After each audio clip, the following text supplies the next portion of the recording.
नमस्कार व्यूअर्स, आपका स्वागत है एक बार फिर रेडियो द्वारका में और मेरे साथ अमोघ लीला जी हैं। अमोघ प्रभु जी, आपका बहुत बहुत स्वागत है।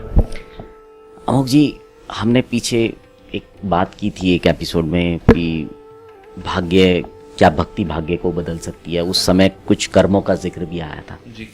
मैं आपसे एक चीज़ जानना चाहता हूँ। हम लोग बहुत प्लानिंग की बात करते हैं, हर चीज़ की प्लान करने की कोशिश करते हैं और करते ही रहते हैं जीवन भर। तो क्या कुछ ऐसा भी है कि हम अपने नेक्स्ट बर्थ को प्लान कर सकें? बिल्कुल, आप अपने नेक्स्ट बर्थ को प्लान कर सकते हैं। देखिए, आज जो आप भुगत रहे हैं ये तो आपके पास्ट कर्मों के फल हैं। आप पास्ट में जा करके चेंज नहीं कर नहीं सकते कि भाई आज मैं बड़ा भुगत रहा हूँ, पास्ट में जा करके मैं चेंज कर दूंगा तो फिर मैं इसको अपने आप को बदल लूंगा। जैसे आजकल लोग टाइम ट्रेवल की बात करते हैं कि भाई ओके, मैं गया पिछले वहाँ जा करके इतने साल पहले मैंने उसको ख़त्म कर दिया, अब हम इससे बच गए। लाइक ऐसी कई मूवीज बनी हुई है इसमें, like Interstellar and Terminator and all that. People go to past and then change their karma. But actually, reality में देखा जाए तो ऐसा possible नहीं। We can't enter our past.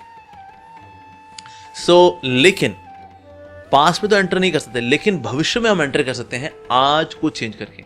आज की हमारी चॉइसेस क्या हैं, इन पे कार्य करना होता क्या। देखिए, डेस्टिनी और फ्री विल दोनों साथ साथ चलते हैं। पास्ट में जैसे मैंने अपनी चॉइसेस का इस्तेमाल किया था, आज मुझे जी मिल रही है डेस्टिनी, और इस डेस्टिनी का मैं जो एक्सपीरियंस कर रहा हूँ, इसके साथ साथ मेरे पास कुछ चॉइसेस भी हैं।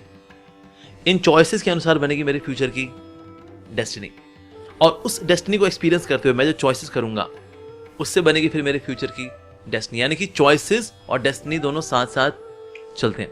तो आज हम अपने लाइफ में कैसी चॉइसेस करते हैं, कैसी संगति करते हैं, क्या प्रायोरिटीज रखते हैं, इससे फिर डिसाइड होती है हमारे फ्यूचर की डेस्टिनी। तो इसे क्या हम प्लान कर सकते हैं अपने अगले जन्म को? बिल्कुल प्लान कर सकते हैं।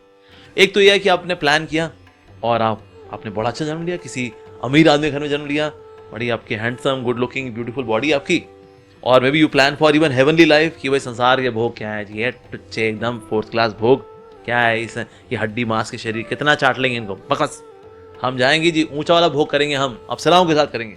सो I can go to even heavenly planets which are on different time and space dimension. इसलिए हम उनको यहाँ से एक्सेस नहीं कर पाते। कुछ लोग बोलते हैं क्या जी यही स्वर्ग है, यही नर्क है। नहीं, स्वर्ग भी होता है, नर्क भी होता है, but since they are in different time and space dimension, तो इसलिए हम अपने स्पेस शटल से उसमें एंटर नहीं कर पाते, because we can only move around in our own time and space dimension. ये प्रकृति का ऐसा अरेंजमेंट है। लेकिन हाँ, स्वर्ग नर्क होते हैं, बिल्कुल होते हैं जी। तो हम उसको ही प्लान कर सकते हैं कि हमें कहाँ जाना है, whether you want to go to स्वर्ग और you want to go to hell. और अगर आपको हेल जाना है फिर तो खैर कोई प्लानिंग करनी नहीं है, बस जियो अपनी ज़िंदगी मस्त होकर के। किसी को दिल दुखाना है दिल दुखाओ, टंगड़ी वंगड़ी तोड़नी है टंगड़ी तोड़ो, दारू पियो, तो कंफर्म टिकट, RAC भी नहीं, कंफर्म टिकट नर्क की है ही है बिल्कुल। तो ये प्लानिंग भी कर सकता है अगर कोई चाहे तो। और चाहे तो वो पॉजिटिव वाली प्लानिंग भी है, that yes let me make my life very bright. और जो सबसे समझदार व्यक्ति है वो कहेगा भाई ये ना ऊपर नीचे जाने का हिसाब किताब रोको भाई, कुछ नहीं, ऊपर जाना होता है, वहाँ से वापस भी आना होता है। स्वर्ग गए, आपने भोगा, अपने पुण्य खत्म हुए, देन अगेन कम डाउन। ये ना बहुत दिक्कत वाला मामला है। ये पूरा चक्कर से निकलने का 84 लाख योनि पढ़ना ही नहीं है, ना सुख वाली योनि ना दुख वाली योनि। रीजन भी दोनों टेम्परेरी हैं, पर मुझको चाहिए परमानंद आनंद, वो तो भगवान के धाम में मिलेगा भक्ति करके। है जी, मैं प्लान ये कर रहा हूँ कि अब मैं कोई प्लान नहीं कर रहा हूँ, अब मैं सिर्फ भक्ति कर रहा हूँ। यस तो अब ऐसे भाव के साथ जब कोई व्यक्ति भक्ति में लगता है, so that means now he is now entering into spiritual world. और स्पिरिचुअल वर्ल्ड के अंदर नाउ कोई कर्मों का लेखा जोखा नहीं है, वहां पर अब नित्य जीवन है भगवान की संगति में। So that is the wisest decision. ये सबसे ज्यादा बेहतरीन प्लानिंग है भविष्य को लेकर के। So no more rebirth in the material world.